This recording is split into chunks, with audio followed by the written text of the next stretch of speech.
ગુજરાત વિધાનસભાના મહત્વના 3 જેટલા ખાલી પડેલા પદો તેના ઉપર કોની નિયુક્તિ કરવી તેને લઈને પણ આ જ બેઠકની અંદર ચર્ચા થાય તેવી શક્યતાઓ વ્યક્ત કરવામાં આવી રહી છે।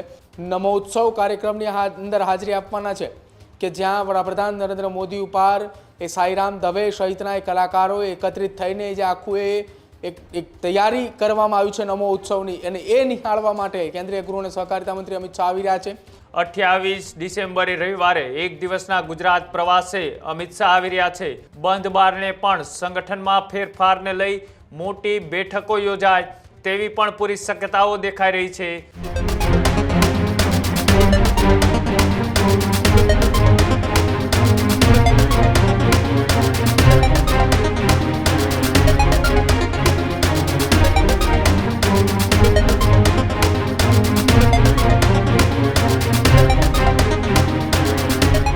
ગુજરાતમાં કેન્દ્રીય ગૃહ અને સહકારિતા મંત્રી અમિત શાહ ગુજરાતના પ્રવાસે આવી રહ્યા છે।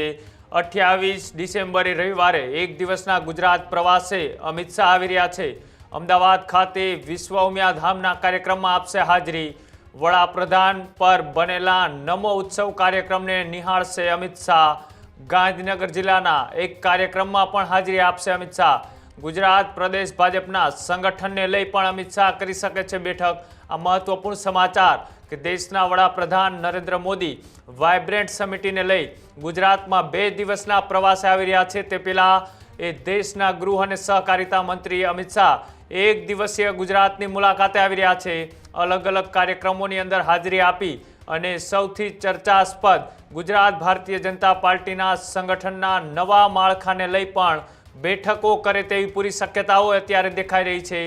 રવિવારે એક દિવસીય ગુજરાત પ્રવાસ એ મહત્વપૂર્ણ રહેવાનો છે ત્યારે અત્યારે તડામાર તૈયારીઓ કાર્યક્રમને લઈ થઈ રહી છે ત્યારે બંધ બારણે પણ સંગઠનમાં ફેરફારને લઈ મોટી બેઠકો યોજાય તેવી પણ પૂરી શક્યતાઓ દેખાઈ રહી છે। વડાપ્રધાન નરેન્દ્ર મોદી 2 દિવસીય રાજકોટની મુલાકાતે આવે તે પહેલા અમિત શાહ એ અમદાવાદ અને ગાંધીનગરના કાર્યક્રમમાં હાજરી આપવા માટે એક દિવસ એ 28 ડિસેમ્બર એટલે કે રવિવારના દિવસે તેઓ અમદાવાદમાં સૌથી પહેલા ઉમિયાધામ ખાતે કાર્યક્રમની અંદર હાજરી આપશે। ત્યારબાદ એ ગાંધીનગરની અંદર પણ એક કાર્યક્રમની અંદર ઉપસ્થિત રહેશે અને ગાંધીનગરમાં સંગઠનમાં ફેરફારને લઈ બેઠકો કરે તેવી પણ પૂરી શક્યતાઓ અત્યારે દેખાઈ રહી છે।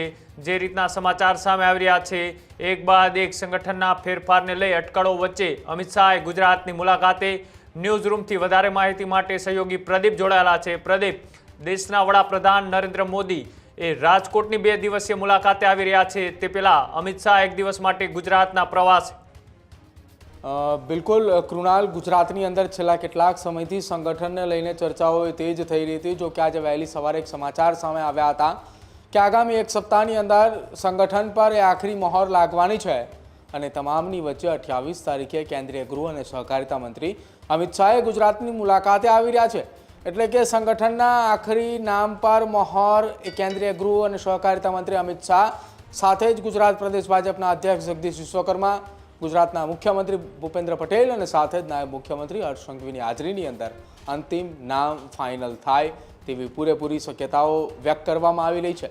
આ તમામની વચ્ચે એક મહત્વપૂર્ણ બેઠક પણ યોજાય તેવી શક્યતાઓ વ્યક્ત કરવામાં આવી રહી છે કેમ કે 4 જેટલા મહામંત્રી, પ્રદેશના ઉપાધ્યક્ષ તેની જવાબદારી કોને સોંપવી સાથે સંગઠનની જ્યારે વાત કરવામાં આવે છે ત્યારે ગુજરાતના કેટલાક એવા જિલ્લાના પ્રમુખો કે જે ચર્ચાની અંદર રહ્યા હોય અથવા વિવાદની અંદર રહ્યા હોય તેમ છતાંય તેમની નિમણૂક થઈ છે તેમાં બદલી કરવી કે શું કરવી તેને લઈને પણ કદાચિત ચર્ચાઓ થાય તો નવાય નહીં। અને સાથે સાથે ગુજરાત વિધાનસભાના મહત્વના 3 જેટલા ખાલી પડેલા પદો તેના ઉપર કોની નિયુક્તિ કરવી તેને લઈને પણ આ જ બેઠકની અંદર ચર્ચા થાય તેવી શક્યતાઓ વ્યક્ત કરવામાં આવી રહી છે। હવે એક વાત ચોક્કસ એ માનવામાં આવી રહી છે કે 28 તારીખના રોજ કેન્દ્રીય ગૃહ અને સહકારિતા મંત્રી અમિત શાહ ગુજરાતની મુલાકાતે જ્યારે આવી રહ્યા છે એ બાદ જ હવે ગુજરાત પ્રદેશ ભાજપના સંગઠનને લઈને નામો જાહેર થશે પરંતુ જ્યારે એ તે ગુજરાતની મુલાકાતે આવી રહ્યા છે ને એ મુલાકાત દરમિયાન જ નામ નક્કી થવાના છે કે પ્રદેશના સંગઠનની અંદર કોને કોને સ્થાન મળે છે, જિલ્લાના સંગઠનમાં કોને કોને સ્થાન મળે છે, મહાનગરપાલિકાના વિસ્તારની અંદર શહેરોના જે સંગઠનો છે તેમાં કોને કોને સ્થાન મળે છે એ હવે એ તેમની મુલાકાત બાદ જ નામ જાહેર થવાના છે। જો કે તેમના ગુજરાત પ્રવાસ દરમિયાનની વાત કરવામાં આવે તો તેઓએ નમોત્સવ કાર્યક્રમની અંદર હાજરી આપવાના છે કે જ્યાં વડાપ્રધાન નરેન્દ્ર મોદી ઉપર એ સાઈરામ દવે સહિતના એ કલાકારો એકત્રિત થઈને જે આખું એક તૈયારી કરવામાં આવી છે નમો ઉત્સવની, અને એ નિહાળવા માટે કેન્દ્રીય ગૃહ અને સહકારિતા મંત્રી અમિત શાહ આવી રહ્યા છે. સાથે જ વિશ્વ ઉમિયાધામ ફાઉન્ડેશનનો એક કાર્યક્રમ છે તેમાં પણ તેઓ હાજરી આપવાના છે. અને તમામ કાર્યક્રમોની અંદર હાજરી આપવાની સાથે સાથે પ્રદેશ ભાજપના સંગઠનની સાથે એક મહત્વપૂર્ણ બેઠક પણ યોજે તો પણ નવાઈ નથી, અને બેઠકની અંદર જ આ તમામ નામો ઉપર અંતિમ મહોર લાગશે. કૃણાલ. જી બિલકુલ, આભાર માહિતી આપવા બદલ. તો જે રીતના એ સહકારિતા અને ગૃહમંત્રી અમિત શાહ એક દિવસની મુલાકાત એ ખૂબ જ નિર્ણાયક રહેવાની છે.